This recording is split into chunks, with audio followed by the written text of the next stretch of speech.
So, yeah, good morning, everyone, and thanks so much for joining our community venues sustainability talk. And we really want to help businesses and organisations and in these community groups with their community venue because we know it's a difficult time, and we're hoping to bring some insights for you on sustainability. We've got about 30 minutes here, so we'll crack on with the presentation. So a little bit about us and how we met. So my name's Rhonda Allen, and we've got Daniel here from Conveenie. And we bumped into each other and started working together via a program run by Better Bankside. So it was a funded program, and we're really grateful for that support. And we'll flesh out how we work together, but in a minute, and Daniel will explain how we worked. But coming together, we thought there might be an opportunity to do this and to bring value to other community venues. So that's where this idea came from. So just a really little bit about me is I'm a co-founder of a sustainability consultancy called Sustainable X. We work with SME businesses of all different sizes and sectors. Where we primarily come from is making the business or the organization better and win, either win the customers, win the clients, win the funding. And we want to target any sustainability efforts directly into making sure that you can get ahead of the curve and be a better organization, because we believe that more sustainable businesses can do more sustainable things. So we want you to win whatever the business need is for you. And that's where we come from. And we really want people to communicate the great work they're doing. So you'll see that theme come up. So that's a little bit about me. Thanks, Rhonda. Morning, everyone. So I wanted to start just by briefly sharing my story. It was about 4 years ago that I was feeling kind of a sense of dislocation, slightly isolated, and I knew that I needed to change something. And I took what felt like kind of a brave step, which was just joining a community choir, which also led to getting involved in amateur dramatics. And it opened up this whole new world for me, a local world. And what I discovered was that local community is really the antidote to some of the societal issues that we face. And for me, it brought connection, those wonderful shared experiences that you have in real places, and ultimately led me to founding Conveenie. So what Convening is all about is removing that friction of venue hire to empower local hosts and organisers to focus on what really matters, which is bringing people together to have those shared experiences, to learn, collaborate, and grow. So we're kind of a bridge between hosts who, I guess, want to alleviate the admin and the burden and have those consistent bookings, and guests who are trying to find those affordable, convenient spaces to help their communities thrive. So, in essence, it's a shared economy for community space. So, if we flick onto the next slide, Yeah. um, there is a big social tension going on. We're spending way too much time on our screens, as we all know. In London, 50% of us report feeling lonely. The physical spaces that can help solve this are closing faster than they're opening. But there is a positive shift happening. We know that access to spaces reduces screen time because we're having those real physical experiences that we need as humans. People feel happier if they're part of a club, and community-owned spaces actually contribute a huge amount to the UK economy. So it's actually the ability of these real spaces to thrive that provides that foundation for local social and economic health. It's brilliant. Yeah, and it was great. It's a great story, and this is where we sort of started working together on the great things you're doing. So we know, and Daniel's just explained, that community venues are a really important part of the economic landscape and the social landscape of communities. But we also know that resources and knowledge is running these community spaces are really limited, and time is really tight, and we completely get that. We know as well, to get more funding and be future ready and resilient, as you grow in the future and remain open. There's a net zero opportunity and target, and that sometimes is a bit overwhelming. So we're going to talk a little bit about that today. So we want to sort of leave you with some practical tools and guidance, and you will get a copy of this presentation. There's big checklists in here that hopefully give you some value to the session. But being more resilient, get more funding, and grow and show your impact. So so the landscape, Daniel's already touched on this, so I'll whistle through it. But I went on Eventbrite, and there's a huge there's a big study that Eventbrite's done in the UK about all the different areas that the community venues are being used for. It's really, really broad. The biggest stat that stood out for me was that 89% of people wanted to feel connected to their local community. So there's this absolutely massive drive for this. And anecdotally, I was speaking to a friend who's in a corporate, and she actually told me that she's just recently booked a community venue for her corporate event. So that the pathways might not be there, but the opportunity really is. So that's what we're trying to sort of highlight today. So rising energy costs are eating into any of the small budgets you might have. We know that you potentially have underused spaces, and there's a huge potential there. Fundraising resources and knowing what to do is limited. And the funders we see all the time in our space that we work are starting to use sustainability language that perhaps these venues it's new to you, or you've not bumped into it before. The funders are definitely wanted to invest in things that have got a sustainability angle or edge. So but the thing about venues, and this is exactly what Daniel just highlighted, is there's a really, really good impact. You're doing so many great things for the community, for people, and socially. Any venues that optimize their space will earn more. So whatever you can do to be creative and get more people into your venue is optimal. And anything that you can do on sustainability and evidencing it is great for funders, and community members like it too. So we're trying in this session to make those three things clearer for you. Oh, so just before I start, what is sustainability? Right? So this is a question, and we sit in lots of boardrooms, and this is always one of the first questions we explain, and why we say what sustainability is. So just a pivot twist here, a twist to the story is it isn't just about recycling or solar panels. It's much, much more. One of the definitions is the quality of being able to continue, like to be sustainable. So that's quite straightforward. But I want to share with you, if you haven't bumped into this before, a little insight. And these are the United Nations Sustainable Development Goals. They were created in 2015 by the United Nations. 192 countries signed up to these goals, and they represent what a sustainable world is. Now, the great thing and the interesting thing about this, oh, it didn't do yeah, just let me inch down. It's coming. Is these goals, these 17 goals, are themes, really. There's 17 themes, and they are broken down into environmental. So it does cover biodiversity, it does cover carbon, it covers life on land and life underwater, all those great economic, environmental topics we hear all the time. But it also covers the people topics. So poverty, hunger, good health, well-being, education, and all the gender equality and diversity and inclusion topics are in the sustainability agenda, which is a great news for community venues. but it covers economic topics, innovation, sustainable communities and cities, responsible production, which is a lot of the waste and efficiency gains, and partnerships.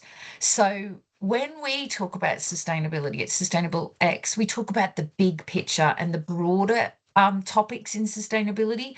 And that's what when we worked with Convening, that's what we talked about with them. So I think Daniel's going to explain a little bit what sustainability means for him. So, Yeah, it's been incredibly beneficial working with Rondi, because I think uh, as a new startup, as any local organization, you can be running at a million miles an hour and you can be doing lots of great stuff, but you can forget to capture it.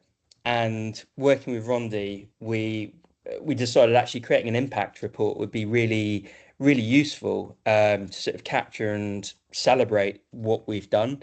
But it can feel overwhelming. But actually using a framework like the UN SDGs, you can go through in quite a methodical way and actually reflect on what's most relevant and appropriate for your organization, or company. So for us, we broke down into these three pillars. So community access and inclusion, which was all around removing the structural and financial barriers, to ensure that 66% of actually the listed venues we have on our platform are affordable to local grassroots groups.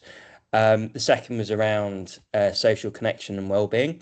So doing our part to help tackle the loneliness epidemic by having those real world spaces needed for groups to connect, support one another, and really improve local mental health. And the third was around fair work and skills. So we've been working with Coventry University London, and Holt University and Oxford University. And whilst that's been incredibly beneficial for me as a solo entrepreneur, I've realized actually there's been a lot of mentorship and growth of young talent, which all these pillars do link back to the UN SDGs. So um, I'd say, yeah, reflect on the vital work that you're doing in your community and how this can really be captured within a wider framework, communicated and celebrated. mm, yeah, yeah. So I think the message is, and also, Conveenie as Daniel's work, of course, hasn't got a huge environmental impact. So when you think about sustainability, you're like, well, there's not much I do on that. The other impact is huge, and think that's one of the messages we want to share with you today. So it's amazing, and Daniel's done an amazing thing. And if you have a minute, you should read his impact report. We might even attach it because it's amazing. We are going to whistle through some checklists of things, and you will get these, not expecting you to read it. And we can't ignore environmental, but I wanted to sort of share with you some insights and some. I'm going to pick one thing from each list to share, to highlight. But if you are going to talk about your sustainability to funders, carbon emissions is something that you need to talk about, or need to measure. And this will be a question that's being asked a lot.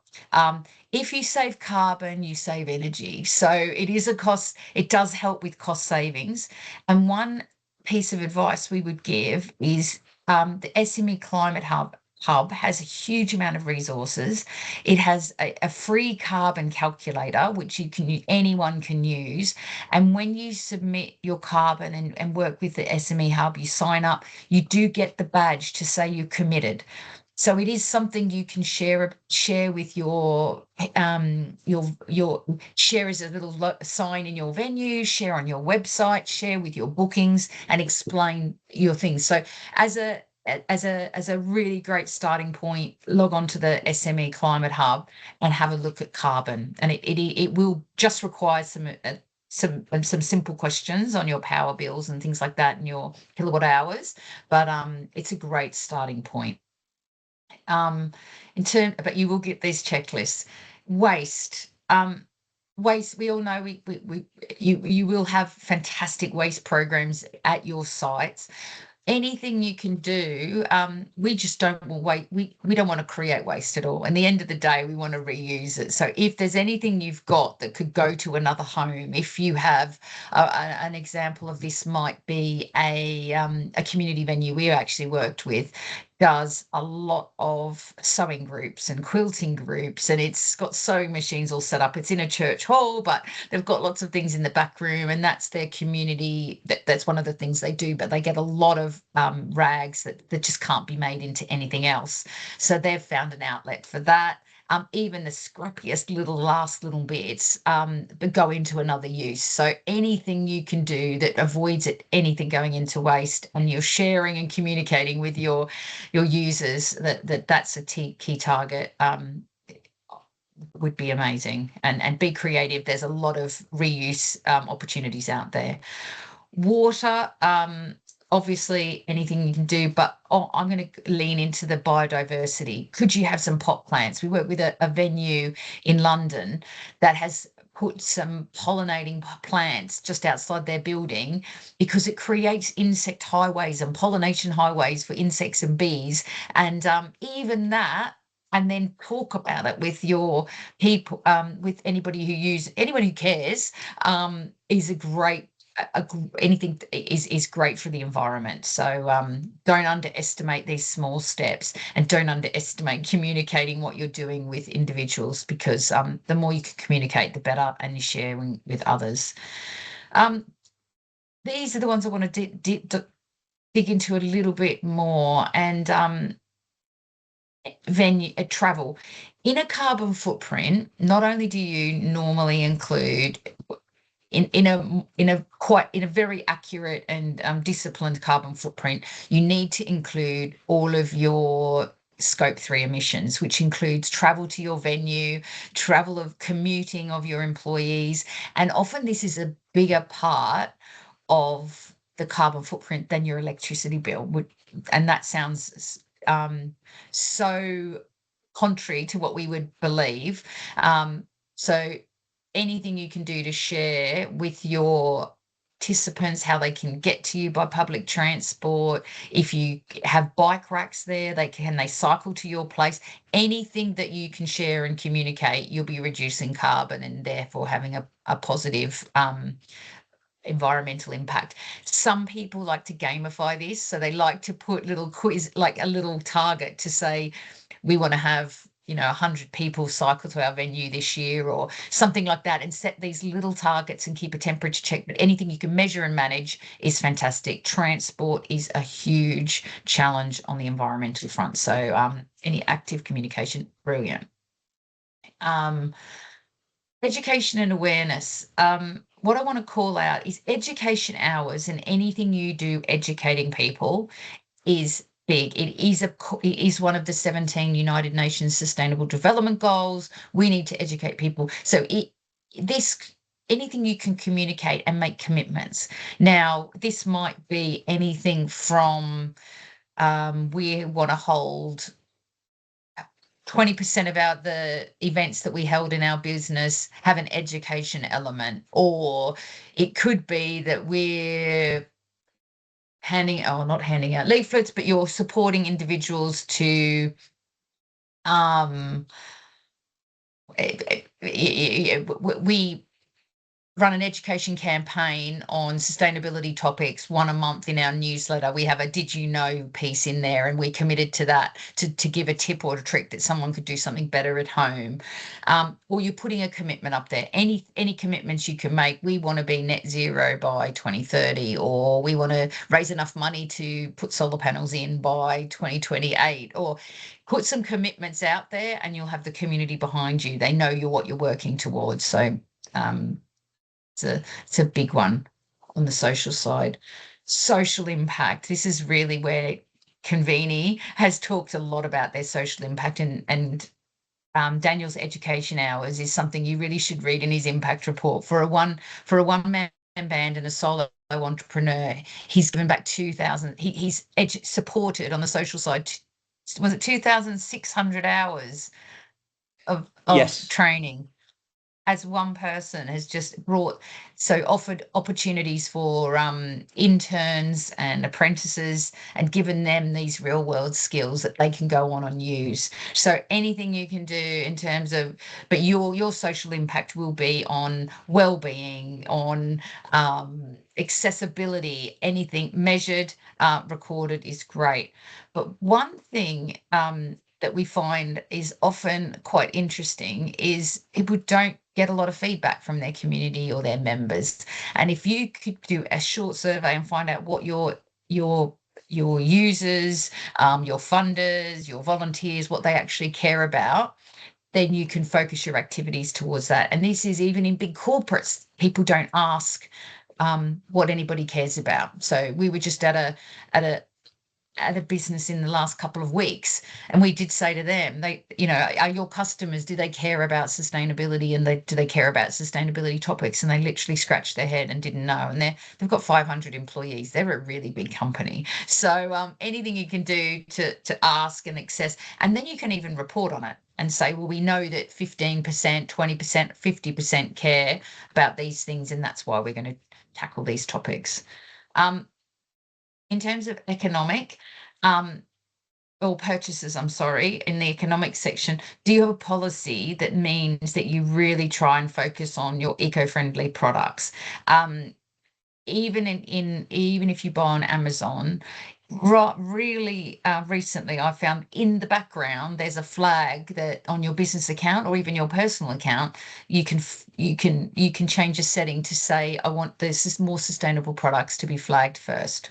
So you get that option, so they volunteer that to you. So is there something that you say, we want recycled paper, we want unbleached toilet paper, or we're even going to go for a product that is local. So anything local is sustainable as well. So anything you can do to make sure there's a policy on the wall to make sure that they're your steps towards sustainability is fantastic, but make sure you measure that as well. And it's great. Funders want to know these things if you're going for a sustainability grant or anything there. But at the end of the day, if you do all of these things and you have these great ambitions, but you're not financially viable, it's for nothing. So at the end of the day, you need to do things that are the most financially viable for you.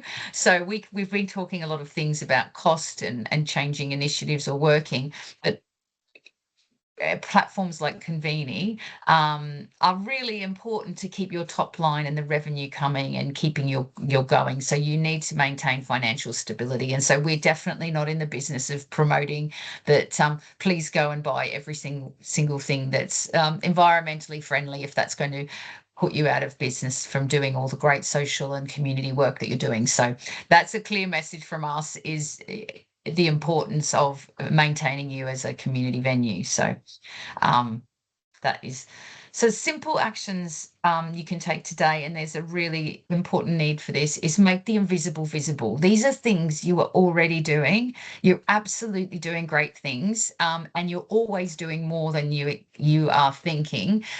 Like Conveenie said, and like Daniel said earlier, he was doing a lot of these things, but he had measured them or recorded them, and it is a great pat on the back and a great feeling, isn't it, Daniel, when you Yeah, I think when you start to add, recording it?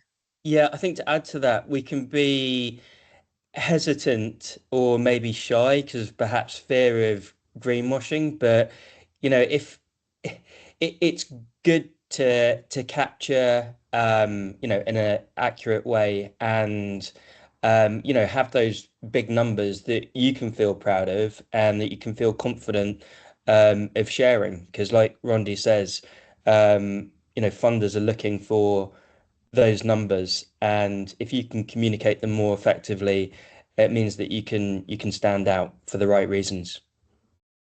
And not just funders, actually, I suppose, Daniel, is corporates. If you want to tap Yeah. into that corporate market, they want to know that we're a good venue and have the couple of highlights. So just make these invisible things visible, if you can. So measure, how many people do you reach? What your community impact is. Your energy use is important from environmental. We absolutely, if you talk about sustainability, you do need a and you do need to mention something around environmental in your space utilization. So really important is that capturing those small measures. Doesn't need to be a lot, but capturing something is really great. Um, Communicate. You're allowed to use the United Nations Sustainable Development Goals as long as you don't change the format, the fonts, or the colors. You can use those images and you can pick out the big things that you want to link to, just like Daniel has. So they're a great little framework and tool to use, not little, but big. Um, Create an impact report, even if it's a one pager, what you've done, or put more posters on the walls and just highlighting these things are great ways to communicate. Another thing people like is making it relative. So if you saved this much, this is what some of the museums have done, or saving on energy, this is what some of the big players, these energy savings represent this much or this far as driving. So make it relative to people. And it's quite easy with some of the AI tools. Cross-check it a few times to make sure you don't get accused of doing the wrong thing. But there's really creative and interesting ways you can do all sorts of measurement. But what we would like you to do is share your great work. People don't share, as Daniel said. People are a bit afraid of sharing. But if it's an actual fact of something you're doing and it's based on a measure or a story, please share. Funders love to see it. Local councils have a lot of grants and opportunities, and they want to see it. They want to be proud of businesses and share what you're doing in the organisation, as well as partners. So, as I said, the corporates are actively looking to connect. One of their corporate goals is to connect in the local community. So you're definitely meeting a need for them. So, but they want to make sure you're a viable, sustainable venue, and there's no risk to them for reputation if they join in with you. Social media, it Just gives you something to just talk to add about. Yeah. Just to add to that, I believe Loneliness Awareness Week is coming up soon. I believe it's June. That could be a great way to, get involved and share the work you're doing, and use their network to amplify, and be involved in their campaign. So I say, yeah, collaborate as much as possible as well. Yeah.